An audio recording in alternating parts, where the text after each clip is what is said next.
said in my last video that I was a bit skeptical about the return of Verdansk, but boy was I wrong. I ended up playing it the entire night that night and it was thoroughly enjoyable. Truly, they've done an amazing job in making it a blast from the past. Honestly, it's incredible. It's not been a long time since it dropped back in, so April 3rd at the time of recording this, about a week ago.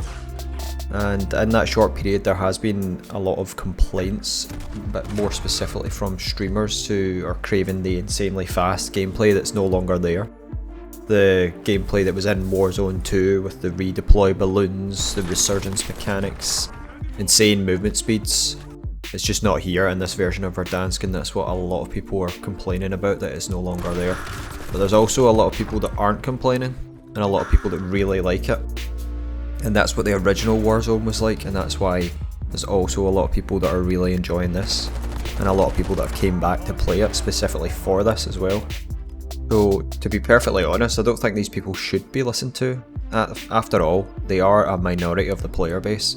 It's a minority, but a very loud minority, because they have a huge audience for the most part. Most people that play and enjoy this won't even leave comments or feedback, so that's definitely something that needs to be considered.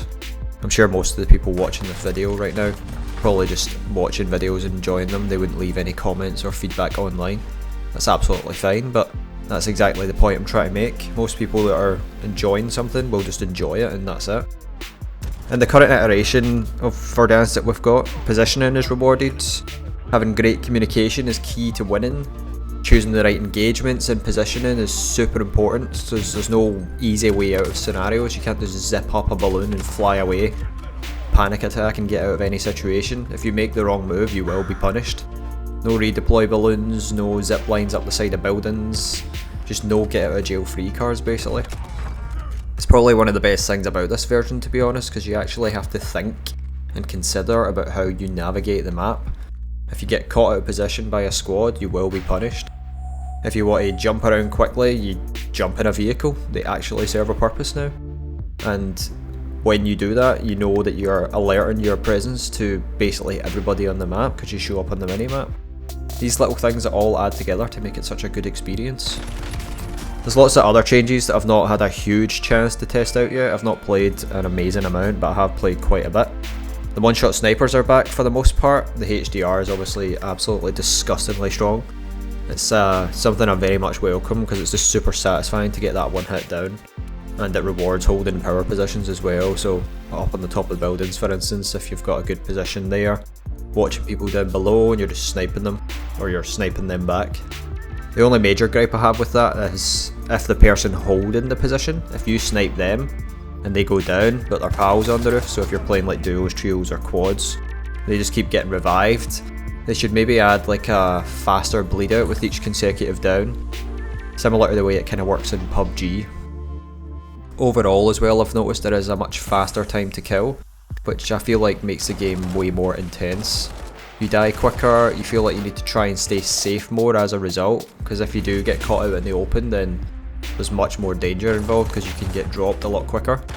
Everything is thinned down as well resource wise. We've got less plates on the map, so there's more value to them. Cash is less sufficient, you don't just spawn, open a couple of boxes and you've got 10k. You actually need to go out your way again to endanger yourself if you want to make cash by taking fights with other squads or doing contracts. Back to the way it used to be really, you had to actually earn the cash, you weren't just given it for opening boxes. All of these things being rarer, it adds value to it, so it's more rewarding as an experience. You can't just continue to plate and plate and plate because you're carrying like 72 plates, because you can only carry 5 and once they're broke it's hard to get them, so you just play more carefully. As a result, obviously everything has value. Your life matters more because there isn't multiple ways to respawn. In my time playing, I've not seen any gulag tokens. I've not seen, what was there other ways to respawn, wasn't there? There was like contracts where you could respawn in Warzone 2. I can't remember the name of them off the top of my head. So there's no gulag tokens, you get one shot in the gulag. If you miss your shot in the gulag, that's it. The limited cash obviously, so limited respawns, so if you die and your pal's still alive, if he doesn't have the cash to get you back, he's going to have to find it, he's going to have to put himself in danger to get you back. The contracts, yep, there's not a lot of ways to get back into the fight, so your life in the Warzone has more value. So that's just another aspect that makes it way more intense and way more exhilarating and enjoyable, to be honest, really. It actually feels like a BR again, rather than what it kind of turned into, which was essentially a huge map team deathmatch, which is why I believe so many people stopped playing in the first place, myself included. It just didn't feel like a BR, it was just kind of crap, to be honest. There was a comment, I think it was from one of the devs, or I'm not sure, I can't remember who it was from, but they already said that they might be making slight changes to the loot pools with the amount of plates that drop and things like that. I think it's okay for them to do so, but I feel like they should maybe just let the map cook, you know? Just let it sit there for about a month, gather as much data as possible before making any kind of big sweeping changes. Anything massive that would alter the main gameplay loop might drive people away, because like I said earlier on, there has been a lot of people that have came back just to try this out and they're actually loving it. Like the amount of comments and posts on Reddit that I'm seeing of people just saying please don't change this is absolutely fantastic. And one of the other major changes I've noticed is that the audio, like honestly the audio is absolutely incredible. Playing solos, like the footage you're watching right now is from solos, and you just like you hear the movement. Like the headset that I've got can hear exactly where people are, and it's like actual insane the way it makes you feel. You're sitting in a building and there's like somebody downstairs sprinting about, there's somebody upstairs sprinting about, and you're like, oh my god, I'm just pure panicking, like try to pinpoint their location. You can actually hear people move again. The positional audio is actually pretty fantastic.